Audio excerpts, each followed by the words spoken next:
Hey guys, welcome back. I am Nat from Nat's Numbers, also known as the Numerology Chick over on Instagram.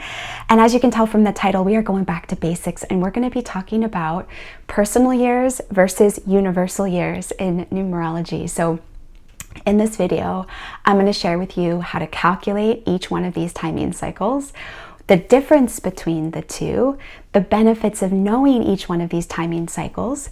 And at the end of this video, stay tuned because I am going to do like a little warning, like a word for the wise on how to make sure to use this ancient wisdom for empowerment versus disempowerment, because that's what this work is all about.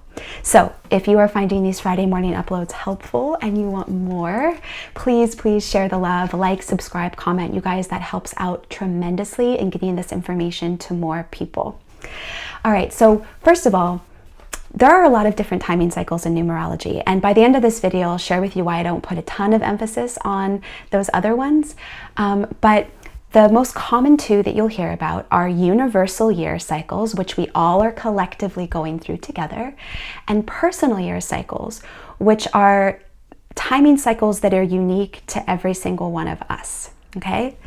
But regardless, each one of these timing cycles are talking about how to embrace the thematics of our environment, okay? How to be able to better traverse what the world, the external world, looks and feels like to us, okay? So let's first start with the universal year, okay? So let's talk about how to calculate this collective timing cycle that we all go through together, okay? So the universal year, which by the way, all of my Numerology Chick podcast guides, like I do a monthly guide and a yearly guide, they're based on the universal cycles. So the universal year is calculated in such a simple way. Like you can do this for the rest of your life. You take the current year and you add it down until you get a single digit. So 2 plus 0 plus 2 plus 1 equals 5. Okay, so we are currently in a 5 universal year, all of us. Last year, the year of COVID, 2 plus 0 plus 2 plus 0 equals 4. So last year, we were all collectively going through a 4 universal year together. So what does this mean? The universal year is talking about the collective territory that we're all walking through together. So it's in essence our collective lessons. It's our, collective cosmic assignment. It is the thematic that should we embrace it, we will better succeed interacting with and in the outside world, okay? The way that I kind of think of this is imagine everybody in your family, everybody in your neighborhood, everybody in your town, your city, your state, and your country.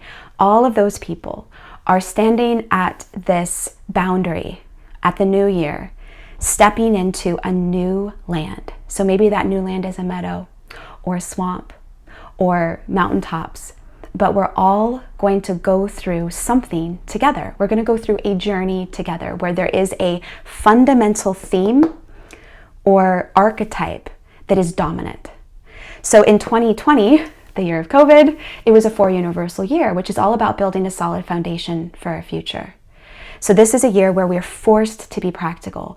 We're forced to be dedicated, focused, and hardworking. We're forced to focus on the 4 elements of matter, like physical stuff in life, like our physical body, nutrition, well-being, our day-to-day practical habits, and things of that nature. This is also a time where anything that creates instability, anything that prevents us from building a solid foundation for the future gets smoked out.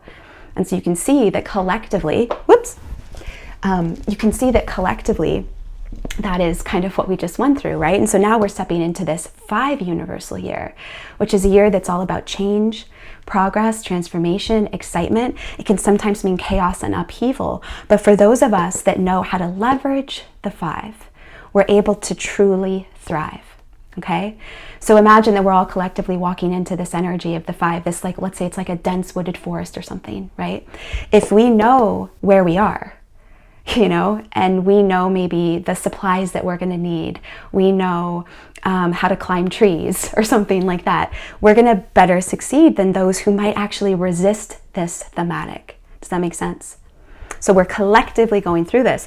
Knowing the universal year can be so helpful because we not only better succeed and better adjust and navigate to the cycles of the world around us, but we can actually then use our core chart, the amazing gifts that we were given when we were born, to contribute to the world and contribute to this journey, right? We can start to hold hands with our fellow adventurers. We can actually use our mission to help assist whatever this is that we're going through. So it puts us on purpose, it puts us on mission, and it helps out tremendously. Okay, so that's the universal year. Really easy to calculate that one.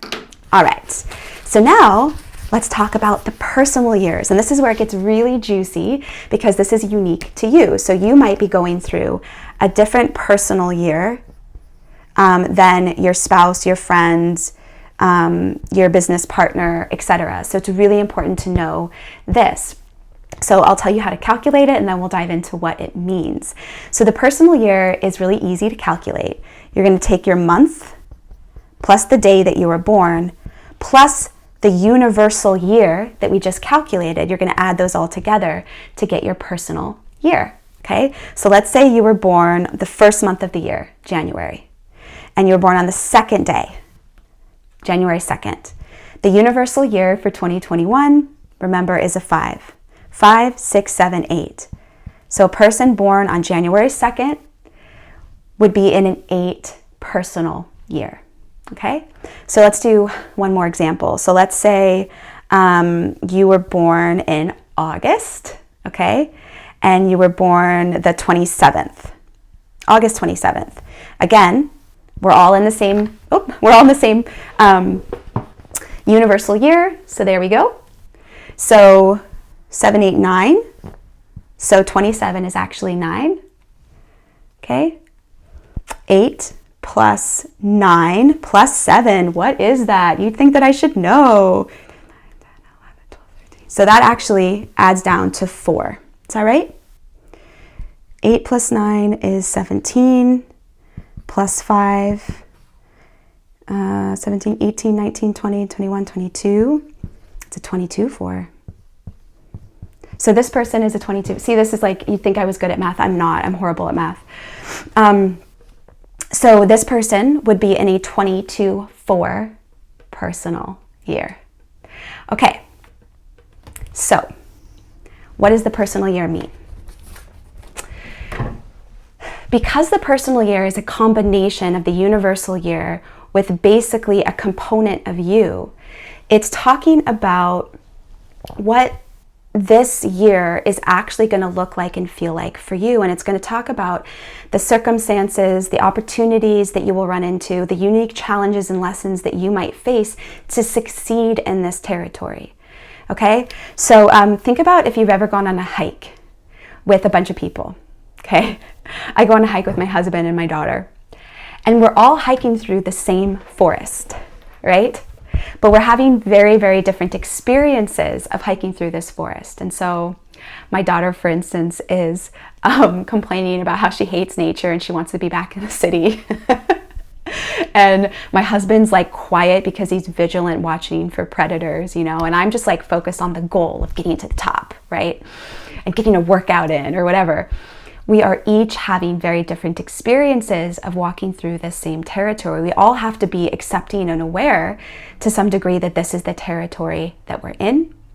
But that personal year is acknowledging that we're each so different. We each have our own different mission or purpose that is going to inform how to best show up, okay?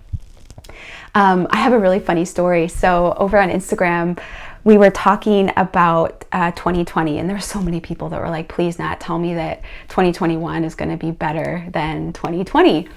And I got a comment from a lovely woman, and it made me laugh so hard because it's totally what we're talking about here with personal years.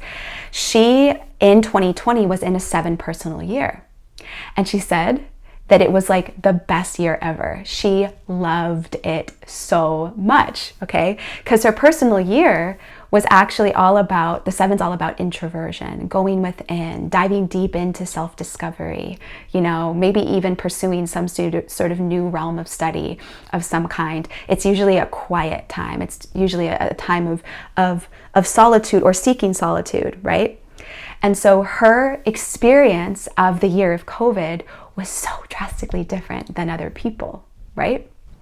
So our personal year is talking about, again, the unique circumstances, opportunities that we will face, the unique challenges and lessons that we might need to embrace to succeed in this territory.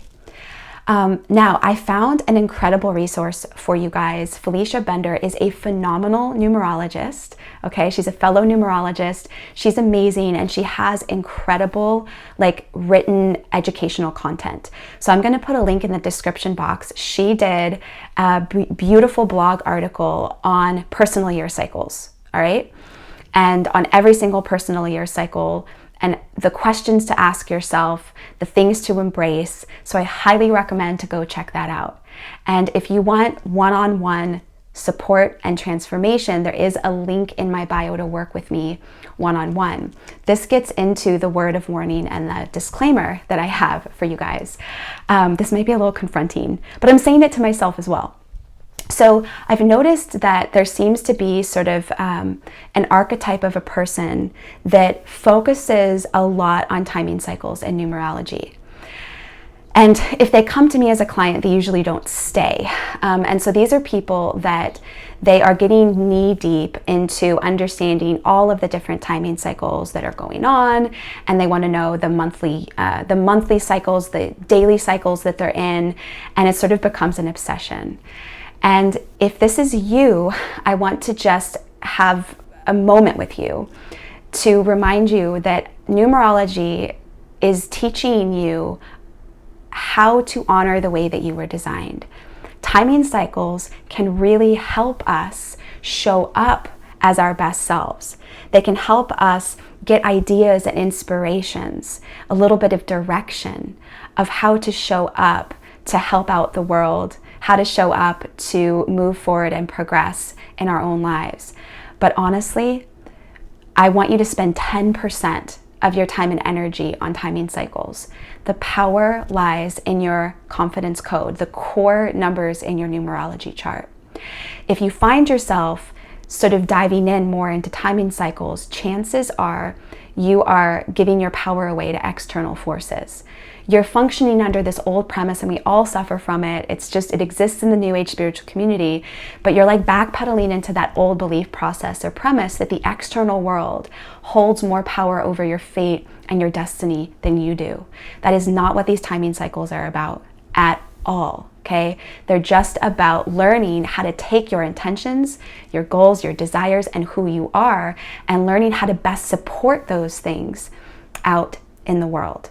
Okay, so I highly, highly recommend that you, if you haven't already, to do the free numerology report where it dives into your core numbers, and to spend 80% of your time on that. If that's all that you focused on and you didn't even know what timing cycle you were in, your life would catapult to success. If all that you did was honor the unique way that you were designed with your spouse, with your coworkers, with your business partners, when you're out and about, you will see massive, massive results. I have the VIP 8-week confidence code program, which is designed for just that. We activate the 4 numbers in your confidence code, this unique algorithm to you that talks about your purpose, your greatest gifts, your attraction factor, your deepest desires. This is where the miracles happen. Okay, you guys? So if you want info on that 8-week program, on booking a one-on-one session with me, or if you want access to that article from Felicia Bender, all of that will be in the description box. Thank you so much for joining me again this week. And by the way, you guys, if you have questions, numerology related questions on relationships, on love, on marriage, please leave them below, because I'm going to be starting to do some content for February, the month of love. All right, I'll see you again next week. Bye.